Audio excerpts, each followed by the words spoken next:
Hi everyone, it's Jaden. Welcome back to my channel. I am on the road today. I'm going to share this new information that I've thought about for a while now and on this video, and I'm sorry that I have to be driving again. And it's ironic because wait until you hear what I'm going to share with you.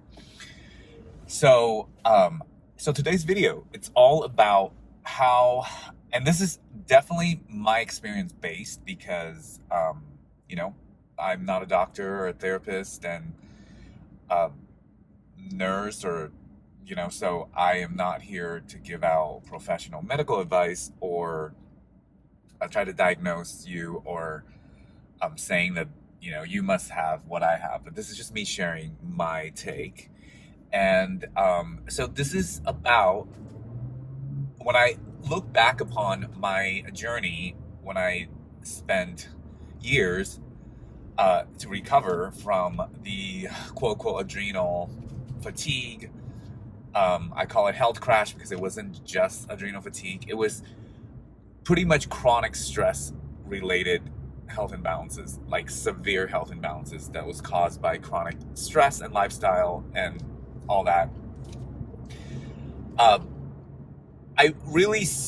I can see really clearly that I had unknowingly practiced myself into just having a fight or flight response all the time. Because if you're somebody who has, you have struggled with a spouse like all the time, or a certain relationship that really taxes on you, or somebody that really drains you, or if you have financial issues, that is very challenging. And it's constantly, you're in that survival mode that I always talk about, constantly, years. We're talking like months, years, intense, or you had a traumatic life experience and it causes you to have PTSD, which puts you in a fight or flight a lot, all the time.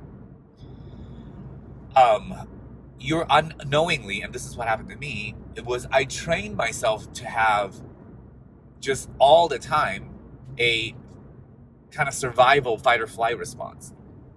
So my excitements became very exaggerated. And this all kind of tied into all the symptoms, or a lot of the symptoms, and a lot of the issues I had in the health crash. Was like my body was then trained into always having a fight or flight response on even normal things, or good things. Like excitement became dreadful because the chemical response, hormonal response I had in my body, like the total systemic response even, was of fight or flight. So even if I was excited, it would turn into, a panic attack or something really awful. Or if I was looking forward to something, or if I was just simply, had been nervous to do something, whereas normally it would just be a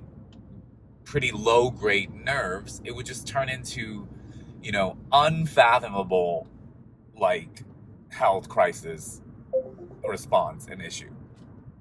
So, let me get rid of that phone call. I don't know if that was part of the video or you could hear it, but someone was calling. I had to get rid of it. And so back to my story is that was a big part of these symptoms. And that was a big part of why there were so many unexplained symptoms, because your entire response to stimulus or stress or nervousness or excitement or overwhelmment or whatever your emotional state was of survival, was of fight or flight. And you've practiced yourself into that. So that's why it takes so long for the recovery, because you have to practice yourself out of that. And if you're not consistent practicing yourself out of that, you're not making progress. And in fact, you could have setbacks, which are very normal. And it could also, so those of you who experience, I'm doing the right thing, why am I not fully recovering? Well, that is why, because you're not doing the right thing is not just going to magically reverse that entire momentum, right? You have to do the right thing for a while and be doing the right thing and still be experiencing negative symptoms for a while until you gradually push that rock back and move that momentum towards the other direction. It takes time, guys, and God, believe me, I know. But, I fully recovered now, and I thought about this because, ironically, I've been very, very stressed with business, with many things lately. But I'm approaching it differently. I practice grounding myself constantly so that I don't lose the connection with myself in balance. So I don't let my emotions go into fight or flight. I don't let my hormones then follow those emotions, go into fight or flight chronically all the time. Of course, you can't never be stressed, but it's okay to be stressed if you keep it in check, and if you know you have a lifestyle or a business or whatever it is, a challenge in your life that is a driving factor for high amount of stress that are chronic, make sure you balance it out. Once you fully recover, you can do everything. You could be stressed and you could pursue things. You could work out intensely. You could build a business. You could be busy. You could have to-do lists again. You can, whatever your desire is, you can do it again. However, you got to approach it with a new mindset, a learned mindset through the recovery of not relating to stress the same way. Like, don't resist it. You have to be aware of it.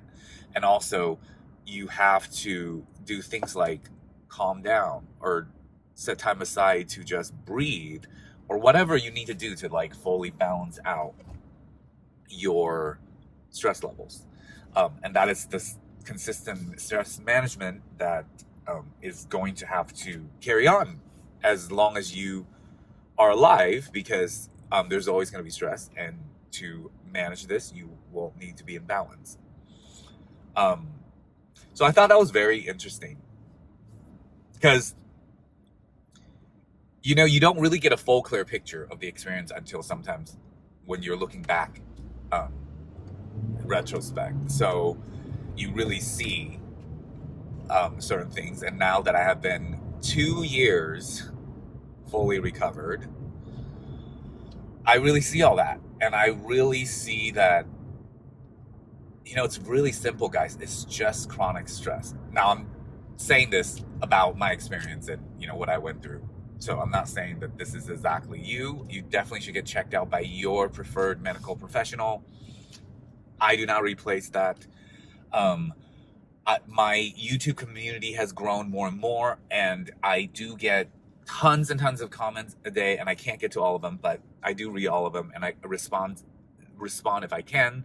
However, if there's a question that's just very medical, I'm not fit to answer that. It's legally, that's not, wise for me to. So if you're asking me a question that's just very, what you should be asking your own medical professional, I probably won't respond to it. That doesn't mean I don't care, and it doesn't mean that my heart doesn't go out to you for whatever struggles that you're going through. It's just I'm not qualified, guys. That's not, I'm just trying to share my experience for you to gain knowledge in your own research and your own healing, and I hope it helps. And it has helped a lot of people, like people in my Facebook group, which if you haven't checked it out, you can check it out. It's Health Crash Recovery, one word, and it's a Facebook group. You're welcome to join. And there's a lot of people sharing the same type of experience on there, who are helping each other. And I'm on there a lot. And I post other quick videos and tips on there too as well. Yeah, guys, I hope you're having a great day. And if you're those of you who are starting the recovery journey, I, hope the best to you. And those of you who have made progress, I'm very, very happy for you. I know it is life-changing when you start to really recover. And for those of you who have fully recovered, I really encourage you guys to, put a comment for those who haven't, and who needs the motivation and who needs the inspiration. like, you know, I know that it's very rewarding for me to have done that. And for those of you who have fully recovered, please jump in, because we need people like us, because this is a very stressful, you know, as you guys all know yourself, it's not an easy recovery process. So, you know, all the support we can get from those who've also fully recovered is be awesome. All right, thanks so much for thanks so much for watching this video, guys, and I hope to see you on my next one. Bye.